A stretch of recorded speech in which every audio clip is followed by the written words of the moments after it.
Hello friends, good evening সবাইকে। আজকে আবারও একটা ছোট্ট মিনি ব্লগ নিয়ে চলে এসেছি।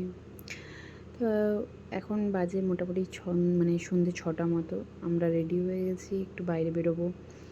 তো এদিকে আমি রেডি হয়ে নিয়েছি, ওদিকে মেয়েও রেডি হয়ে ঘুরছে। অ্যাকচুয়ালি আমাদের কোনো প্ল্যানিং নেই যে কখন কোথায় যাব বা কিছু।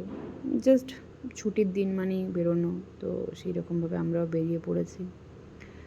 আর আমরা প্রায় 3 জনই ভীষণই ঘুরতে ভালোবাসি। তো ছুটির দিন হলেই আমরা ঘুরতে বেরিয়ে পড়ি। তো এদিকে প্রথমেই আমরা একটু এসছিলাম সিএমআইটিতে। তো সিএমআইটি থেকে এখান থেকে আমরা মাছ কিনে নিই। এই বাঙালি দোকানটা ভীষণ ভালো। কলকাতার দিক টেস্টে পাবেন।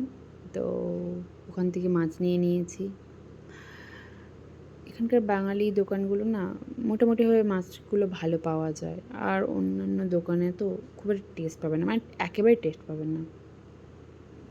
তো ওখান থেকে আমরা এসেছিলাম একটু ফুচকা খেতে। তো পাশেই দোকান থেকে ভাবলাম আজকে একটু অফলাইনে একটু সবজি বাজার করি।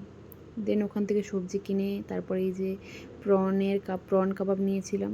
আর ওর পাপা নিয়েছে অ্যাপোলো ফিশ কাবাব। তো ও এই ফিশ কাবাবটা খেতে ভীষণই পছন্দ করে। তো এটাও ওই সবসময় খায়।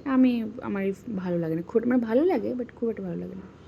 তারপর আজকে না ফুচকাটা দাঁড়িয়ে আর খেলাম না, বাড়ি নিয়ে চলে এসেছি বাড়িতে বসে খাওয়ার জন্য।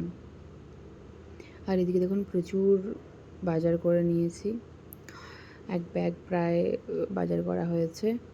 তো এবার ফুচকাটা খাওয়া হবে। ফুচকা খেয়ে দিয়ে আমরা গল্প করছিলাম, যেহেতু ছুটির দিন, প্রায় আমরা ছুটির দিনগুলোই গল্প করে কাটানো হয়। তো রাত্রি হয়ে গেছে এখন প্রায় 2টো। আমরা বসে বসে এখন এই যে কেএফসি অর্ডার করেছিলাম। এখন আস্তে আস্তে 2:30 মতো বেজে গেছে। তো আমরা রাত্রি 2:30টার সময় বসে বসে এখন কেএফসির একটা বাকেট নিয়েছিলাম। তো সেটাই দুজনে বসে বসে খাচ্ছিলাম। মেয়ে ওদিকে ঘুমিয়ে গেছে। অ্যাকচুয়ালি আমরা না যত রাত্রি এই প্রত্যেকটা উইকেন্ডেই আমরা ঘুমোতে ঘুমোতে দেরি হয়ে যায়। তো সেই জন্য ভীষণ খিদেও পেয়ে যায়। তো সেই জন্য আমরা বসে বসে খাওয়া দাওয়া করছিলাম। আর এই যে খাওয়া দাওয়া আর গল্প দুটোই হচ্ছে। এরকমই হয় আমাদের। আর দেখবেন রাত্রেবেলা যত জেগে থাকবেন ততই খিদে লাগে। ঘুমিয়ে গেলে কতটা মনে হয় না, বাট জেগে থাকলেই খিদে হয়। আপনাদের কার কার এরকম ক্রেভিং হয় অবশ্যই আমাকে কমেন্ট করে জানাবেন।